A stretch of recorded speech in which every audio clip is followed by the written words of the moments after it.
Okay, Sylvia, let's take a look at your newest set of essays. This is about fathers staying home with children while mothers work. Here's what you wrote. Nowadays, it is increasingly more common for fathers to stay at home taking care of their children while mothers go to work outside. This essay will discuss the reasons for this while also arguing why it is a positive change. Using examples from Oxford University to demonstrate points and prove arguments. Okay, this needs to be reversed here. You're not asking a question, so it needs to be in sentence form. Firstly, there is ample evidence proving the reasons for this. Okay, now it's a brand new paragraph, so rather than using this, it's important to state what this actually means, because the word this can actually refer to any number of things in the previous paragraph. So when you're beginning a paragraph like this, you really should think about rephrasing it so that what you're talking about is absolutely clear. So you could have said this, for example. Firstly, there is ample evidence proving the reasons behind this shift in roles. Even that would have been a better way of expressing what it is you're talking about.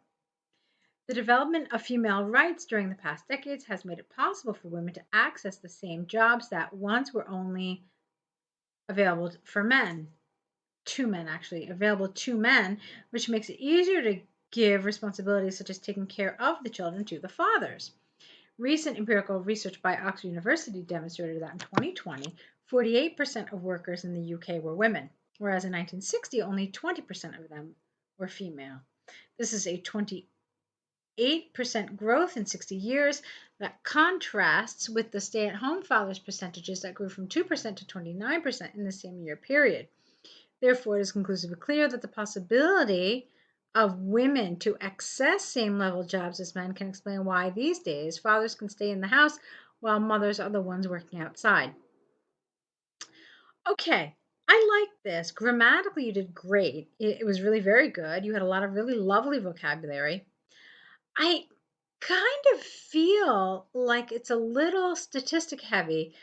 It's really strange that I say that because a lot of times I tell students that it's a little too abstract and not tangible enough. Here, I felt like you kind of went the other way. Like, take a look at this. Over half of this, I feel like at least, was about the statistic. Why don't you talk about instead some of the societal reasons that have made this possible? I mean, you talked about women's rights. So, what about the reasons that make men stay at home? Because I think that's a really interesting discussion here. Okay. So, great. Women's rights have made it possible for women to have the same jobs as men. Fantastic. Okay. So then the question becomes, great. Well, women are working, men are working. Why don't they just get a nanny? Why don't they take their child to daycare? Do you understand what I mean? So, this doesn't entirely answer the question. Why have men decided to abandon their jobs and stay home with children? All right, because it's two related but separate issues. And I don't feel like you really covered why the men are staying home with their children. Does that make sense? I hope it does. So we now know why women are working, but we don't know why men have made the decision to stay home. That's not entirely clear, okay? And it cannot be explained just by women's rights. All right? So it's good. I really like the paragraph, but as far as task achievement is concerned, you haven't really fully answered the question. You've answered part of it only. So let's move on. Secondly, the positive impact of this cannot be overstated. This is largely because equality is the best way to achieve a happier future for the society as a whole, and especially, you need an E here, for families with children. Women are not obligated to stay home anymore, and this task can be given to the father depending on what both parents prefer. Both parents being able to choose what they would enjoy doing, not guided by what society dictates, is the key to achieving happiness. Why? Because your to here doesn't introduce a full infinitive. In fact, it's acting like a preposition. So after a preposition, you need to have an ing. Just like you have possibility of organizing ing after the of, it's the same thing with the to here. To is a preposition. So the key to achieving happiness. One study by Oxford University proved that the possibility of organizing the care of their children in different ways has increased the well-being of families by 68%. Thus, it is possible to state beyond doubt that the growth of fathers staying at home while the mothers work has a highly positive impact. All right, that's lovely. I like that. That was very good. From the arguments and examples given, I firmly believe that this development is clearly positive.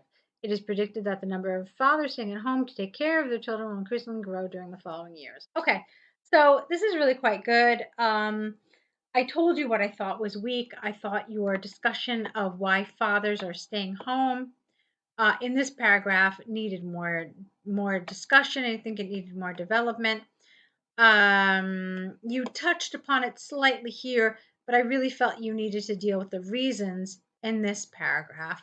But it's well written. You did a lovely, lovely job. So good job. Just be careful with that element of task achievement that we talked about. Okay. Really, this is why I always tell students it's absolutely worthwhile to spend a couple of minutes, 3, 4, maybe even looking at the task, analyzing it, really making absolutely sure you understand all of the nuances and things that it wants you to discuss. All right, so let's take a look now at this rainfall line graph. Let's see. The following line graph illustrates rainfall measured in milliliters in 3 different countries during 2018. England was the country with the, well, not the higher. Here you need a superlative. You need the highest amount because you're measuring 3. If you were measuring only 2, then you could have said higher. But because it's 3, you use the superlative. So highest, higher, high. So England was the country with the highest amount of rain out of the 3 countries, starting the year at 110 milliliters. The lowest peak was right before the beginning of June, reaching 75. All right, let's see, what does that mean? The lowest peak. Do you mean the lowest point? That would have been a better word. Yeah, the lowest point. Don't use the word peak. Peak is the word we use to refer to these highs, not the lows. So, all right, the lowest point was right before the beginning of June, reaching 75 milliliters. The rainfall levels kept fluctuating during the whole year, rocketing during the last months of the year until they reached their highest peak in December at 135. All right, so what have you given us for England? You've given us the beginning. You've given us June, this low, and then December, that high. So 3 points for England. Fine. All right, let's continue, and I'll tell you more about that later.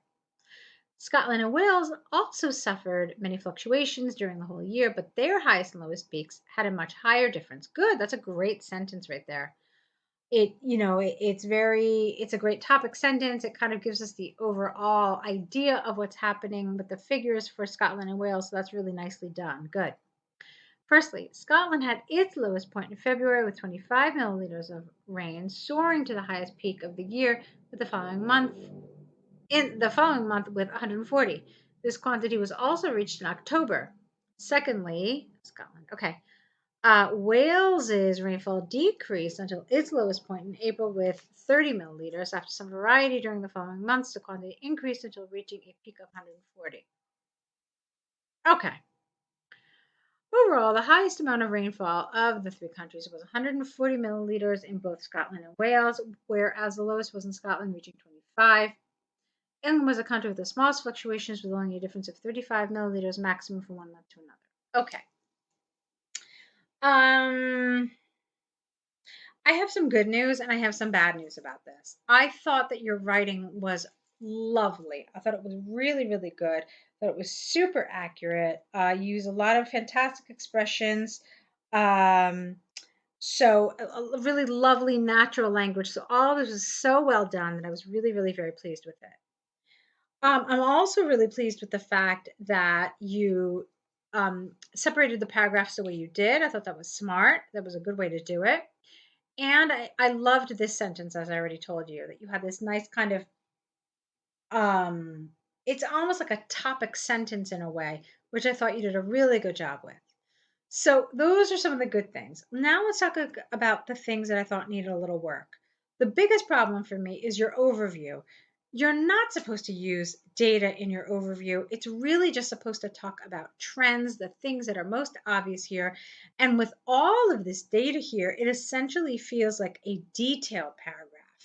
And so that's going to basically create a problem for the examiner. The examiner is going to say to him or herself, okay, well, I see the word overall, which means that the candidate thought it was an overview, but with all of this data, it really is no different than a detailed paragraph, which means that you don't really have an overview. And an examiner who kind of follows that thought process is not going to be able to give you anything above a 5 for task achievement because there's no overview. I mean, there is, as I said, but there's not really because of all this data. When you have all that data, it's no longer an overview, but it's detail. So let's talk about what a good overview for this would have been. A good overview would have been that all three countries throughout the year experienced considerable fluctuation, but on average, England had the highest rainfall. That's an overview, okay? Because you're showing here that England had the least fluctuation, essentially, or at least it had the highest highs. So if you had to make a blanket statement, that would be an overview. Okay.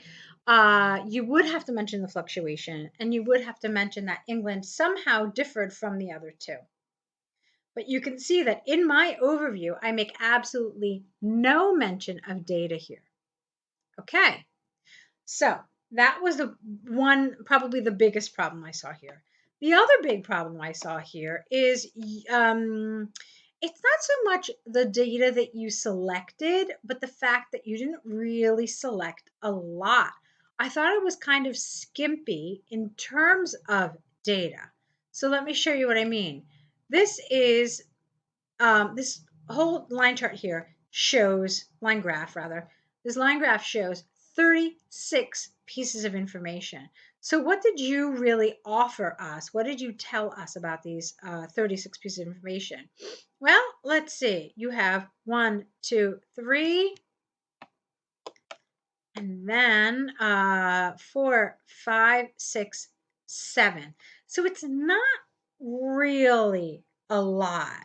Let me tell you, and maybe you can't possibly talk about all the ones that I'm going to tell you, but let me tell you the ones that I think are the most important here. When I look at this graph, I see a story, okay? It's a story that covers an entire year, and the story is about rain. So think about the stories you tell and the stories that you like to hear. When we tell a story or when we hear a story, there are certain points that we want to include.